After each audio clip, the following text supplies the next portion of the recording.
RTP. Nos acompaña John Dunn. Bienvenido, John. Ramón, un placer estar con todos ustedes. Muy buenos días. El placer es propio. Lo escuchaba hablar sobre todo este desplazamiento de las sociedades y los abandonos que se le dan a los centros de la ciudad. Y usted lo analizaba desde la ciudad de Quito. Me encantaría conversar con usted con todos estos desplazamientos que se han hecho hacia la aurora de la clase media alta, hacia la puntilla. ¿Qué hacer con el casco urbano de Guayaquil? ¿Cómo desarrollar? ¿Cómo volverlo nuevamente atractivo?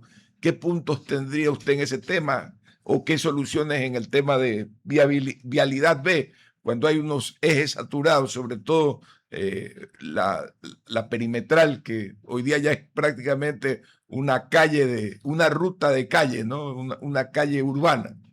Bienvenido. Muchas gracias. Bueno, estos procesos de crecimiento que se han estado dando, de los que hemos estado hablando principalmente sobre Quito en los últimos tiempos, también los hemos estado revisando sobre Guayaquil y responden un poco a las dinámicas que encontramos en la mayoría de las ciudades del mundo en la actualidad. Es decir, tienes una clase alta que está urgida de buscar un poco más de exclusividad en los espacios en donde residen, y eso casi siempre se encuentra es hacia la periferia de la ciudad. Entonces esos son los primeros proyectos inmobiliarios suburbanos que empiezan a desarrollarse, y posteriormente, pues porque la clase alta no es tan grande, ese mercado se satura muy fácilmente. Tiene que venir una segunda etapa, y esa segunda etapa suele ser hecha para proyectos inmobiliarios para la clase media alta.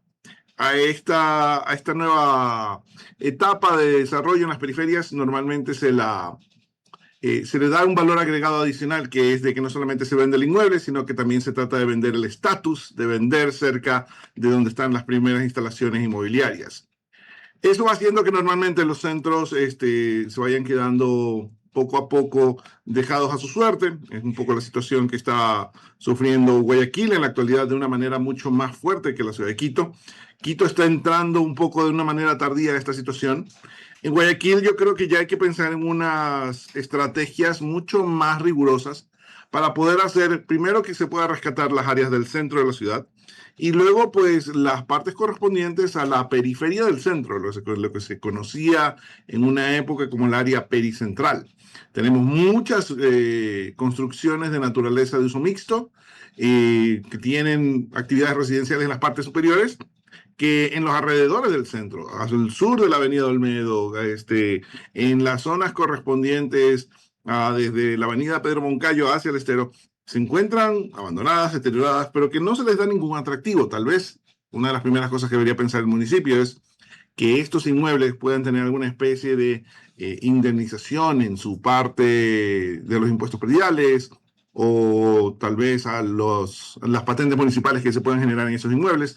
Podrían ser las primeras herramientas de persuasión para que las personas consideren vivir en estos lugares o desarrollar actividades en estos lugares. Un poco... Adicionalmente a eso, obviamente hay que mejorar la calidad del espacio público que las rodea y las condiciones de la seguridad. Eso le iba a decir, un poco complejo en ese sentido, porque hay varios factores y usted ya lo acaba de señalar. Uno que usted decía es, por ejemplo, recuperar, mejorar la calidad también de vida y la circulación del centro de la ciudad, que es bastante ruidoso, y recuperar estos espacios también emblemáticos como Malecón, como Puerto Santana, en fin.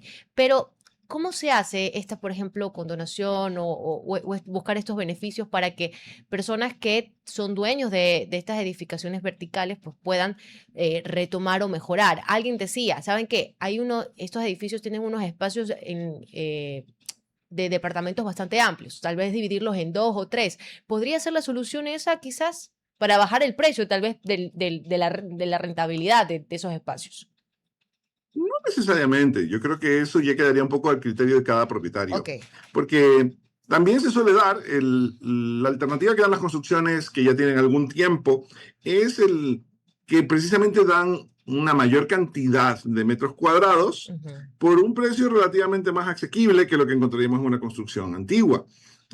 Acá hemos encontrado en el caso de Quito que las casas que estaban en el Valle de los Chillos, que son casas ya de 40, 50 años, de repente sí tienen compradores en una segunda instancia y son las personas que han desarrollado alguna actividad comercial que ha prosperado y que ha logrado estabilizarse, provenientes del sur de Quito, que entre comprar una casa de 90 metros cuadrados o comprar o un departamento nuevo de 90, 70 metros cuadrados, o comprar una casa vieja en la que pueden tener hasta 300, 400 metros cuadrados, en la que solamente hay que intervenir tal vez 20.000 o 30.000 dólares más para poner instalaciones eléctricas nuevas o tuberías nuevas, se van por la segunda opción.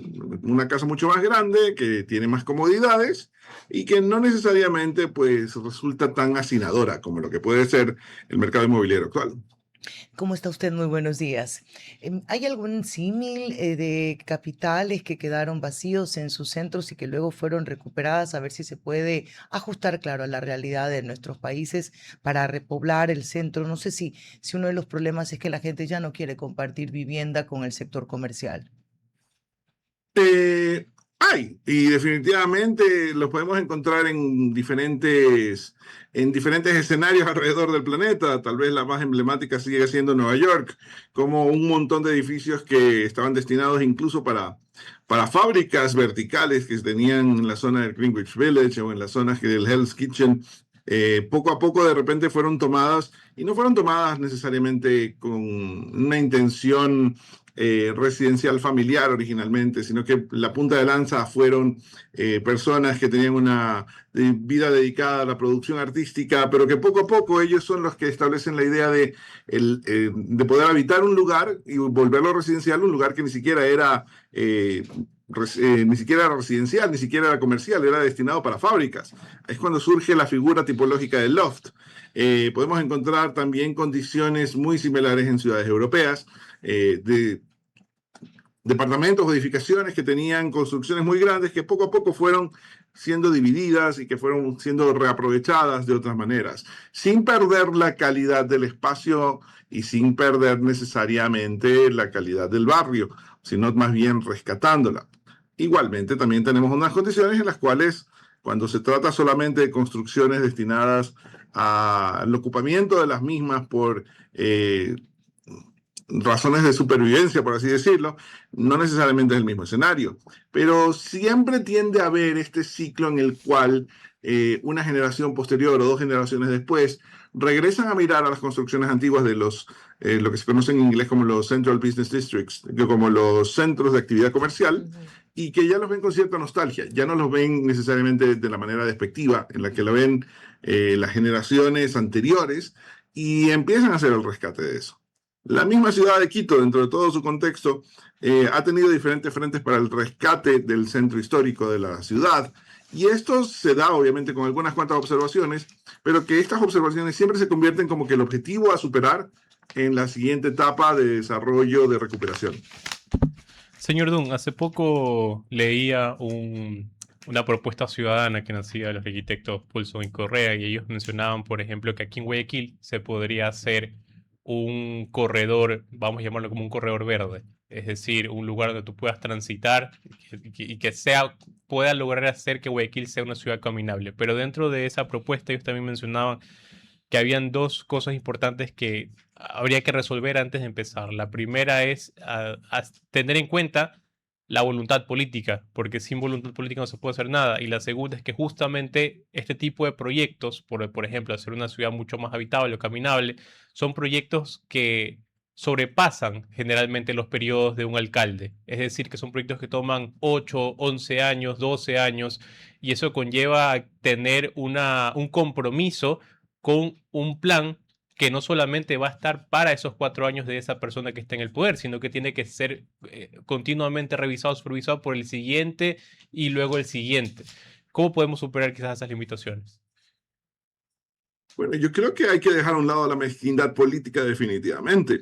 Los proyectos que normalmente se desarrollan en la escala municipal están precisamente destinados a ser una ciudad que muy pocas ocasiones se va a poder plasmar o materializar en un periodo de un alcalde, en un periodo simple sin reelección. Entonces, ahorita las dos ciudades más grandes del Ecuador se encuentran un poco en esa disyuntiva. Quito ha estado dependiendo desde los últimos 15 años de proyectos mesiánicos, como suelo denominarlos yo. Es decir, el aeropuerto es el que va a salvar a la ciudad, luego fue el Parque Bicentenario, antes del Parque Bicentenario fueron las famosas plataformas gubernamentales, y al final llegó el metro, y tal vez el metro es el que mejores cosas le ha dado a esta ciudad. Pero, ¿cómo se puede superar entonces el proyecto del metro? El actual alcalde de la ciudad de Quito tiene esa disyuntiva. Ha estado buscando proyectos que de repente le den esa fuerza mesiánica, por así decirla, de poder salvar a la ciudad y no lo ha encontrado. Y se ha pasado prácticamente toda su gestión administrativa queriendo encontrar un proyecto que al final nunca se dio.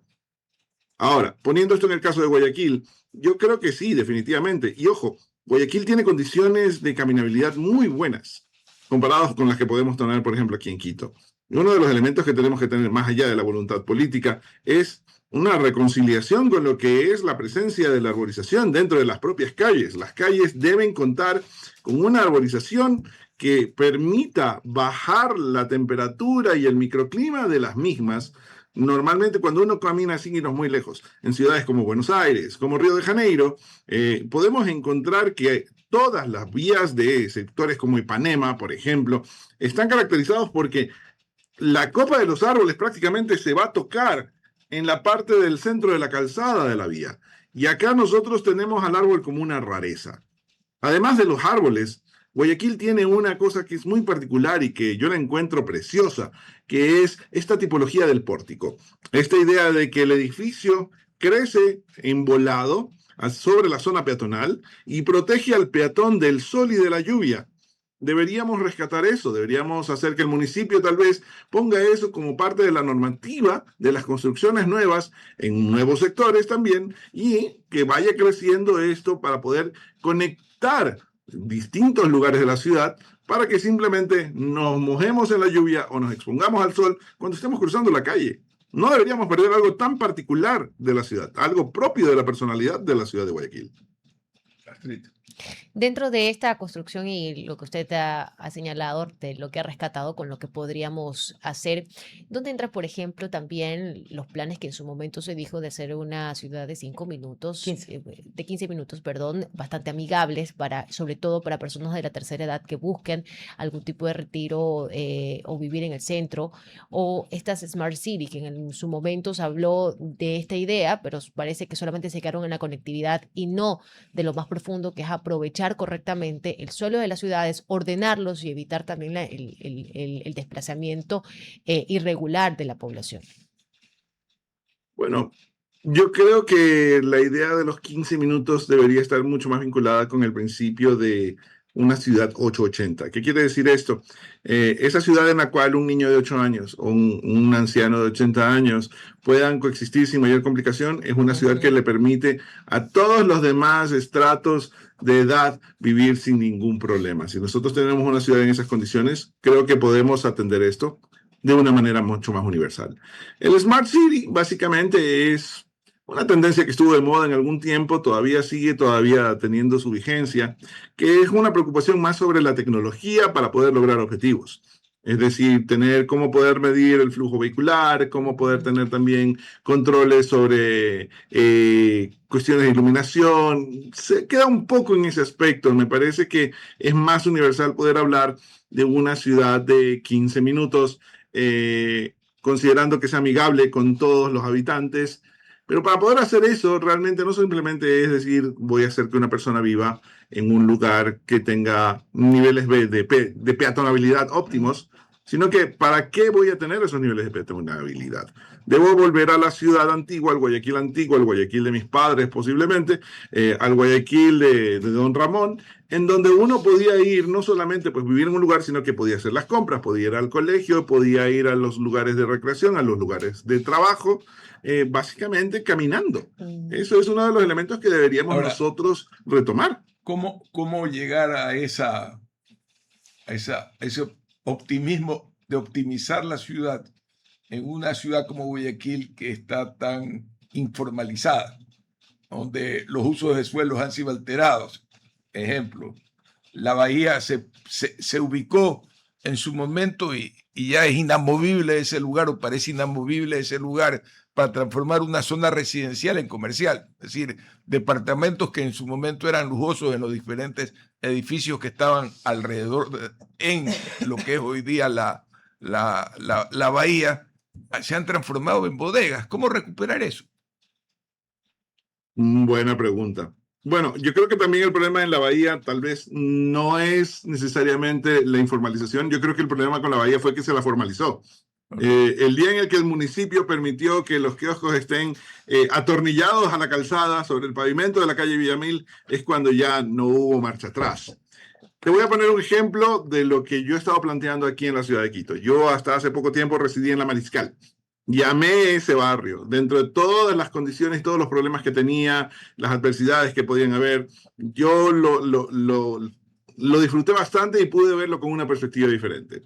Entonces, acá, La Mariscal, como el centro de Guayaquil, tiene el problema de que una de las razones por las cuales no se lo habita o no resulta atractivo, sobre todo para las familias jóvenes, es precisamente por la educación. Porque si bien son las urbanizaciones residenciales de clase alta y de clase media alta las que se están yendo siempre hacia las periferias, quienes anclan a esas urbanizaciones definitivamente son las instituciones educativas. Entonces, la segunda fila de frente de consolidación de los suburbios está con las instituciones educativas. No creo que ninguno de los colegios que están ahora acá en los valles orientales de la ciudad de Quito pretenda regresar. Pero lo que yo planteaba es, si alguien quiere regresar a un barrio más tradicional, más antiguo, pero tiene este problema, este choque con lo que es la carencia de instituciones educativas que permitan que sus hijos se eduquen ahí, sin tener que gastar 40 galones de gasolina a la semana para poder llevar a los hijos y regresar y viceversa y todo esto de acá, ¿por qué no lograr que haya un compromiso de estas instituciones educativas para poder asesorar y supervisar la educación de las instituciones públicas que todavía siguen, en este caso de Guayaquil, en el centro de la ciudad? Eso nos permitiría dar una alternativa de educación a la clase media y también lograríamos que se empiece una especie de reconciliación entre las clases medias y las clases medias altas con la educación pública. Don Ramón, si me permite. Por Ya, favor. ok, gracias.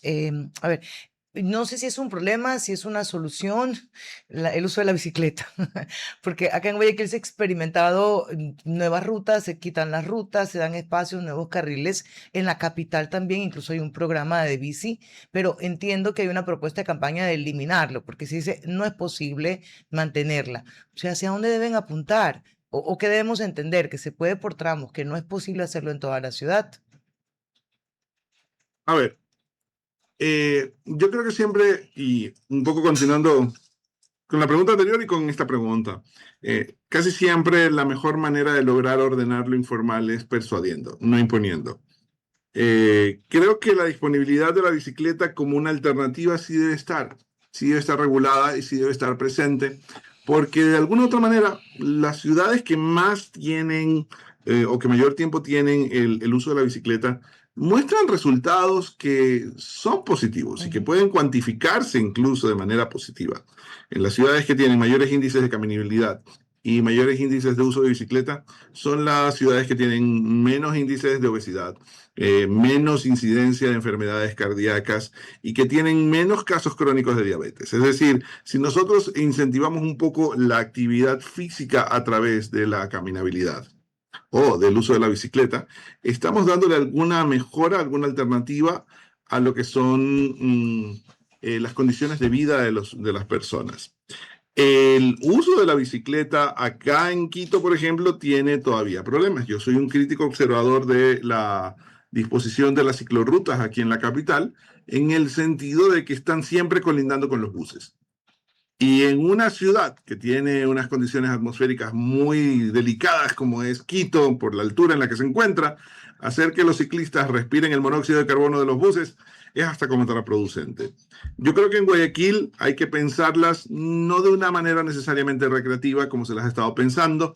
Creo que sí hay que pensar cuáles son los nodos de tráfico que podrían conectar cierta parte de la población con ciertos lugares que sean concentradores de actividades laborales y de actividades recreativas. Si podemos hacer tal vez diferentes núcleos o diferentes circuitos y luego tratar de interconectarlos, estaríamos haciendo algo bastante interesante que podría permitir que la ciudad se vincule.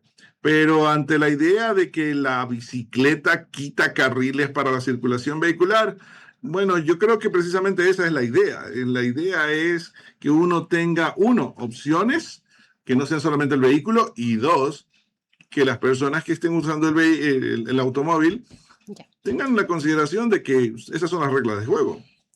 Arquitecto Dunn, le agradecemos muchísimo por habernos acompañado aquí en la mañana en RTP. Muy amable. Muchísimas gracias a ustedes por recibirme. RTP